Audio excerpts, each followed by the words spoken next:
Ang bawat paggising natin sa umaga ay isang napakagandang biyaya, kaya dapat lagi tayong nagpapasalamat sa bawat araw na ibinibigay ng Diyos sa atin. Kaya naman, manalangin tayo sa ngalan ng Ama na siyang lumikha ng langit at lupa. Amen.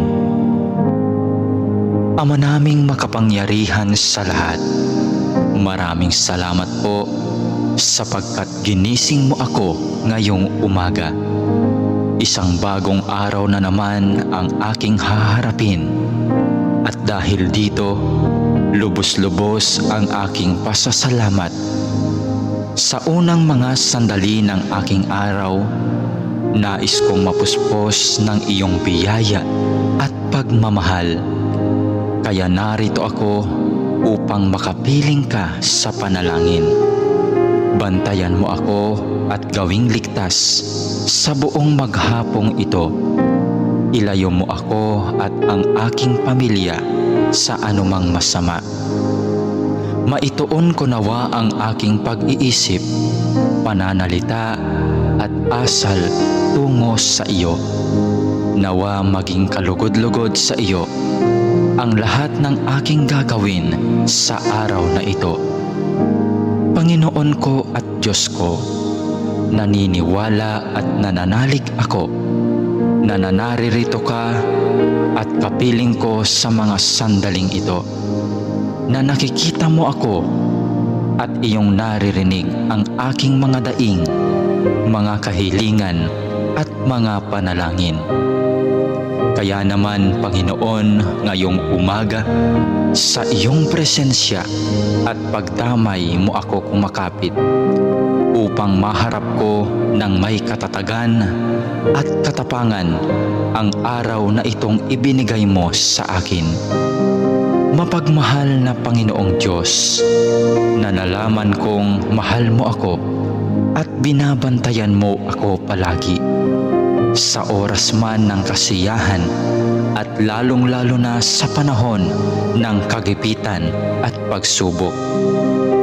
Tulungan mo akong huwag makalimot sa katotohanan ito. Maraming salamat po sa biyaya mong pag-ibig at pag-iingat na hindi mo ipinagkait sa akin, sa kabila ng lahat ng kasalanan at pagkukulang ko. Puno ng pag-asa akong magpapatuloy sa araw na ito sa aking mga dapat gawin dahil na rin sa iyong pagtulong. Punuin mo ako ng sigla nang magampanan ko ang mga tungkulin ko sa araw na ito.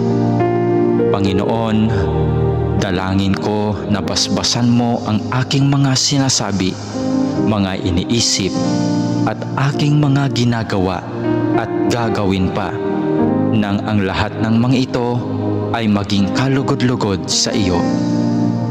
Sa pamamagitan nawa ng mga ito ay makapagpuri at makapagpasalamat sa iyo. Mapamalas ko nawa ang pag-ibig ko sa iyo sa araw na ito. Panginoon ko at Diyos ko, masilayan nawa kita ngayon ng lubusan. Ibigin nawa kita ng buong wagas at masundan nawa kita ng malapitan sa bawat sandali ng araw na ito. Dalangin po namin na kami ay iyong proteksyonan at gabayan. Hinihiling namin ang lahat ng ito sa ngalan ni Jesus na aming Panginoon, kasama ng banal na Espiritu Santo, maghahari ngayon, magpakailanman at magpasawalang hanggan. Amen.